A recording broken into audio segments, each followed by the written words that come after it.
Ubisoft has reached a new level of desperation. And I know that's a hard sell considering we literally talked about this yesterday and a week before yesterday. But Ubisoft is a remarkably shitty company. And this truly is one of the stupidest and worst decisions that they could do. Now, I understand they are, ironically, completely desperate. They're gonna get bought out or go bankrupt soon. But the fact that they are doubling down on Skull and Bones in 2025 is just, it's pure insanity. Skull and Bones is one of the worst things that has ever happened to Ubisoft. And here's a quick rundown if you do not know or do not remember what Skull and Bones is. Skull and Bones is a ship sailing, ship fighting pirate game where 50% of your crew is women, 50% of the gunners at the cannons are women, there's no opportunity to board, and the valuable pirate treasure that you typically acquire is wood and cannonballs and gears. No actual coins, no diamonds, no treasure, no anything. Just literally wooden metal parts, typically. So that alone is really bad. But wait. If that alone made Skull and Bones bad, I would not be doing a good job explaining how absolutely shit that game was. Skull and Bones was one of the greatest disasters Ubisoft has ever seen. Now, there's gonna be greater ones. Assassin's Creed Shadows is not long away, boys. But Skull and Bones was something that Ubisoft actually had the opportunity to make for free. Literally, they would not have had to pay a single dime to make this game. Because Skull and Bones was commissioned to Ubisoft by Singapore or Malaysia? The government of Singapore or Malaysia. I can't remember which one was it. Effectively, they just got paid like 200, 300 million or however much to make that thing for free. Because the government really wanted a pirate game with women. I'm not joking. I'm not making this up, I swear. Okay? And Ubisoft literally remade this game roughly 7 times or something like that. And instead of getting literally free money because a government paid for this, Ubisoft remade it so many times, put it in the oven for so long that they had to start from scratch. And now, a game that literally was supposed to cost them not a single penny has cost them roughly between 400 and 500 million to make. Because you can't exactly just say no to a government after accepting that. That's really bad. So Ubisoft had to spend their own money, 400 to 500 million of their own goddamn money, when they don't have a lot of money, to make this absolute atrocity of a game that literally maybe 5 people enjoyed. Okay? And 4 out of those 5 people are fat. Let's turn back the clocks, back to late 2021. At that point, there were a handful of upcoming, highly anticipated big budget games that were coming, and they each were receiving the star treatment, receiving very beautiful cinematic trailers, multi-million dollar marketing budgets, and one of them almost certainly seemed that it was going to fail, while the other 2 seemed like they maybe had a chance. I'm of course referring to Suicide Squad Kill the Justice League, a game which was revealed in late 2020 and started receiving a lot more. Wait, is this the one that had a chance? I'm not gonna lie, I never thought that Suicide Squad Kill the Justice League had a chance. I looked at the small gameplay snippet that you have and it's like, oh, oh, the camera doesn't even move properly when you move. Okay. This has no shot. More marketing attention in the following years before it launched early last year. The other one was Redfall, which got a full gameplay reveal in 2021, and then our third. Redfall is Bethesda's biggest disaster, if you did not know. And yes, Bethesda's biggest disaster, because Todd Howard literally came on some kind of interview or whatever, where they were talking about Redfall, and he admitted that Bethesda Studio had full oversight over every single decision made in Redfall. Keep in mind, it wasn't a Bethesda Studio game. Microsoft just gave Bethesda full overview of Redfall and everything in it. Which is wild. Third runner-up live service spectacular was, of course, a little-known game that was announced back in 2017 and had been in development since 2013 or 14. It's not super clear. And that is, of course, Skull and Bones. Hey, at least they made a woman finally with a womanly almost jaw. Is, of course, I mean, we're at the point where this is good enough for me in gaming almost. Okay, I'm lying, obviously, but you get the point. Of course, Skull and Bones. Out of these three games, all of us thought the one that almost certainly would be dead in the water, forgive the pun, was Skull and Bones. It was a game nobody really asked for, and it was a game that had been in development hell for ages. And yet, in the God, I hate these opinions. You know who? You know what no one also asked for? Helldivers 2, Baldur's Gate 3, Palworld. No one asked for these games. But look at how it turned out. year of our Lord, Todd Howard, 2025, there's only one of these three still standing, and it's Skull and Bones, and they're doubling down. They've actually made an update post describing year 2 support and outlining and suggesting how they're going to be fixing the game, and we'll get to that in just a second. And this is at a time when Suicide Squad Kill the Justice League has been totally abandoned, as has Redfall, and other games Both of them are literally shut down at this point, by the way. Games like Concord, Sony Bend, the studio behind Days Gone, their live service game, The Last of Us online game, all of those have been canceled and dumped, and yet Skull and Bones is still standing. Now, as I said, I'm going to show you what I think they're doing to save.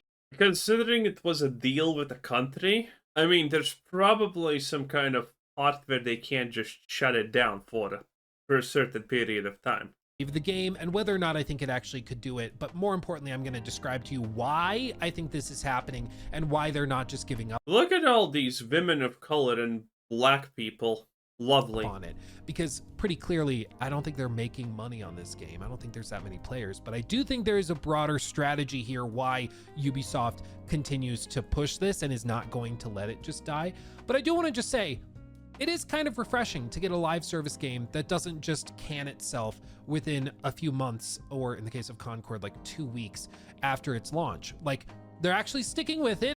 Bro, Skull and Bones was dead in less than 3 minutes of launch. No one cares if it's still playable. And trying to turn it into something that players can connect with, which I respect. Maybe they get there eventually, but I will give them credit. That is kind of refreshing to see, especially nowadays when, like, just yesterday they announced that Spectre Divide is shutting down, and they're shutting. Yeah. Let's give credit to all the people who can't do fucking anything right, but they tried. They tried real hard. So let's give them credit. Yeah. Let's ignore the fact that they turned millions into literal shit and then ate it some magically. How? Let's pat them on the head and say, "Good job, boy. At least you tried." God, I hate these self-destructive things that people constantly do in the name of just being good, or whatever fucking delusions they are under, honestly, when they say this crap. Someone completely fucks up and does absolutely nothing of value. In fact, makes the industry worse, and your first thought is, well, let's pat them on the back. They tried. Now let's give them a bigger IP to ruin. Is that it? Is that what you want to see? I don't. I personally don't. I don't think a lot of people want to see that. I think people want to see people get their adequate rewards for their adequate jobs. And if they fucked up a game this royally, they should not be in the industry. Maybe fucking McDonald's is your choice, okay? But not the drive-thru. That's probably still too hard for you. Shutting down the whole studio and everything, instead of giving that game time to kind of evolve and build a fan base, they're just dumping it because it's not worth the risk of losing the money. Whereas Ubisoft is actually sticking with it, amazingly enough. And this game, which none of us thought was ever going to see the light of day, it actually is the last one standing among all of these, which is kind of hilarious. But I hear you. What are they actually doing? Well, they outlined some kind of vague things. So for one, they delayed season 4, which is the end of their year 1 content, and they've shifted some of the timelines around in order to get to their year 2 showcase on April 14th. And they dropped this little teaser trailer thing that I can play for you here, where they show a couple of little tidbits, which if you've not played Skull and Bones might not be significant to you. But each one of these shots is intended to communicate something to you. For one, they have 3 masked ships that they're adding. These are way bigger than anything currently in the game. So they're going to try to add ships for bigger, I guess, fights and stuff like that, which is going to make sense in a moment when I show you another thing. They show you some other stuff. Like here, you can see tentacles in the water that are massive. This also goes with what we see in the back of this frame, which are gigantic kraken tentacles and I'm assuming glowing eyes, implying that this year 2 is going to have a new monster update or something where the big bad evil boss in the world that this seems so useless you can encounter while sailing around will be a giant kraken. That's kind of cool. I like Cthulhu stuff. I like pirate stuff. Okay, I'm paying attention. I'm looking at this. They also are going to be adding like volcanic eruptions, which probably add some sort of environmental effect. And then this shot is the one that has piqued the interest of most of the players who are still sticking around. Literally piqued the interest of 3 players. Around with Skull and Bones, which simply shows a player character standing up and grabbing a sword. Really simple little reveal, but this jives with something that's been rumored and speculated for a while with Skull and Bones, which is that they're actually going to be adding sword fighting.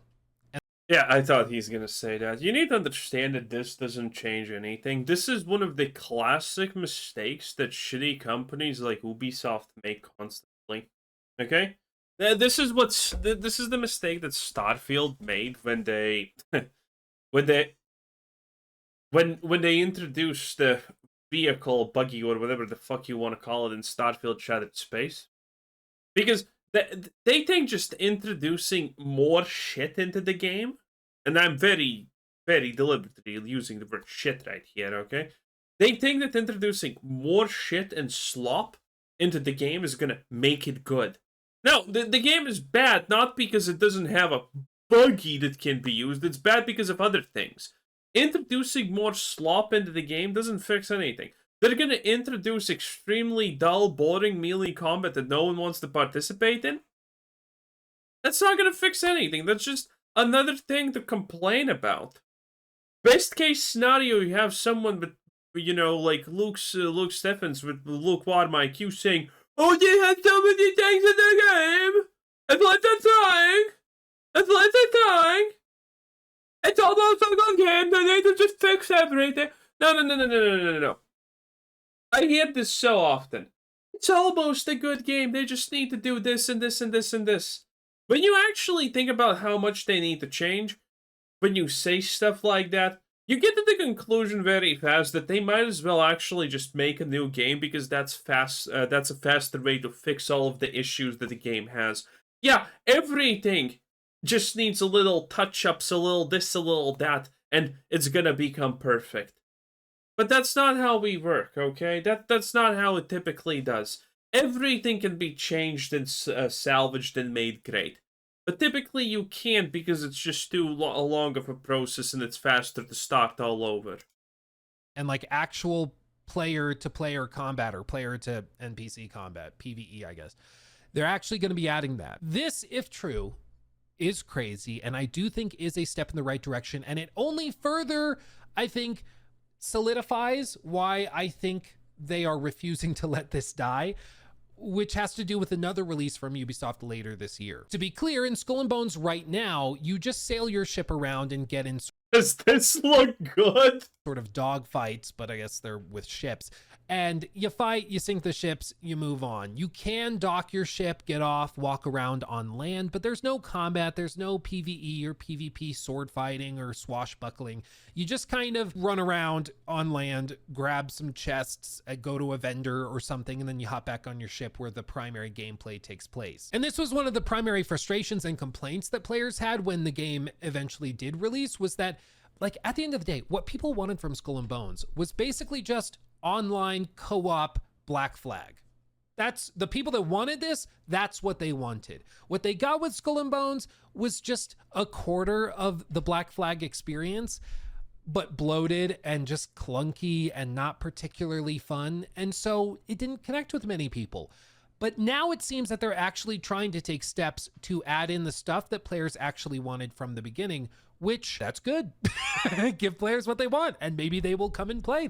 It's good. It's a good step. But here's the deal about Skull and Bones. None of the environments, none of the world, none of this was designed for players to hop off their ship and explore. Kind of similar to Black Flag, where except for like ports where you actually, dock the ship and It's probably just going to be some kind of boarding stuff. go in, you weren't able to just like hop off the ship and go climb up a mountain or an island or something. It wasn't totally just open-ended sandbox. In the case of Skull and Bones, there are little cities and some places where you can dock and go I love that the white male has a skirt. Also, look at how bad the running mechanics even are. sandbox. In the case of Skull and Bones, there are little cities and some places where you can dock and go ashore. What the hell is this? You see, again, this is your game, and you think you can save it by adding sword fights?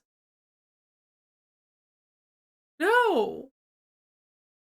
How did these people not understand the fact that, hey, you need to actually have a game, and then you can add stuff onto it and make it better? But in general, it's a game designed for you to just stay on your ship. So my expectation would be that when they do eventually add sword fighting and swashbuckling, they probably are not bringing it just in general everywhere you go. My guess is it will be specifically for when you board enemy ships, so you can like get in a fight with another player and then you kind of, board the ships together and then you fight it out on the deck.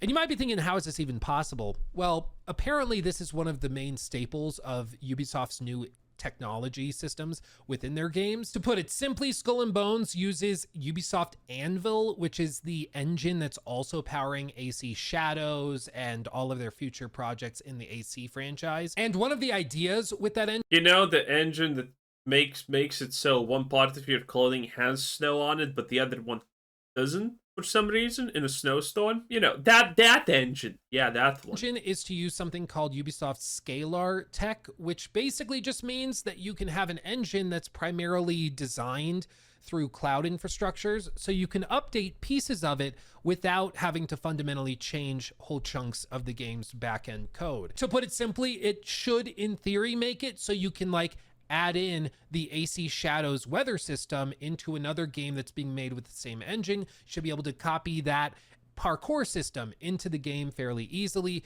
so you aren't having to like totally overhaul stuff to make basic changes. You could just bring over the combat system from X game into this game, bring in the Eagle from that game over really, really easily, which previously was not really doable because, all these games were on kind of splinter different branches of the same engine, or different engines in some cases, whereas this is meant to totally unify all of the technology together, which should make it, again, in theory, easier to make these broad sweeping changes to bring. Yes, everyone knows when you take slop, put it together with other slop, you get slop 2, which is like not in any way really better, but it's more slop.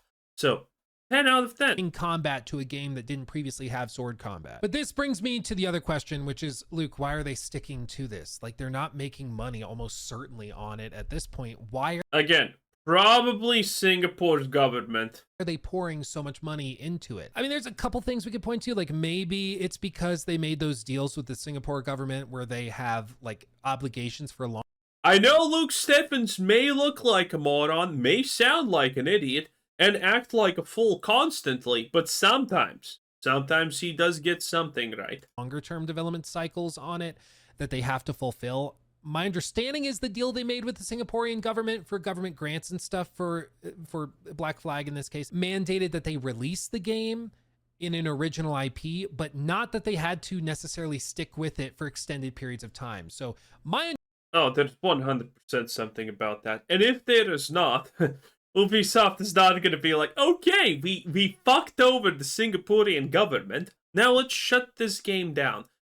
No, that's probably not smart. understanding is that they're free to abandon it now if they want, but they're not. So why are they sticking to it? Why are they putting so much time and certainly money into what many people consider to be a sinking or already sunk ship? And I think it really just simply comes down to the fact that they're releasing Black Flag Remake, probably in the next 12 months, almost certainly later this year. I think their hope is that they can release the Black Flag Remake, people play that, get a taste of what it's like to play a pirate game again, and go, oh, I want more of this. And then they have Skull and Bones to offer that experience, at least a sliver of it, in a more long-term solution. And I'm sure they're going to do all sorts of stuff with like bundled promotions. You buy the Black Flag Remake and you get a free like upgrade or skin or something for Skull and Bones and whatever they end up doing. I think that's probably what their goal Bro, is. come I on. think it's a long-term play to try and appeal to those Black Flag players that no doubt are going to play Black Flag again. There's probably not a single person in Ubisoft who is even allowed to try and say long term, because Ubisoft needs to survive in the short term, so Guillermo idiots are still in charge. Probably end up really liking it because Black Flag is awesome and they're going to want another taste of piratey goodness, and they're hoping that Skull and Bones can offer that to them. Does that? Yeah, you see, I think this is also a snap. I don't actually think Black Flag is that great. If you had to play Black Flag constantly, but only the ship part, would people be satisfied? Would people be able to, like, you know, log in for 1 or 2 hours a day and do dailies? I don't think so. I think that would be, but definitely some people who would be fine with that. Definitely more than that are currently playing Skull and Bones. But still, I think if you made Black Flag and just took all the, you know, everything sailing related to that and put it in a game, that fails. That fails as hard as Skull and Bones. Probably slightly less hard, but in general, it would not end well. That work though? I honestly don't know. Like, I really just honestly don't know, because as of right now, what Skull and Bones is nothing really like Black Flag, except for some more rudimentary sailing and stuff. That, I think, misses out on some of the core things that people loved about Black Flag. But if they're able to add this stuff, if they're able to really build upon what Skull and Bones is now. Also, why would you play this game when Sea of Thieves exists? Sea of Thieves is actually a fun game as much as I haven't played Sea of Thieves.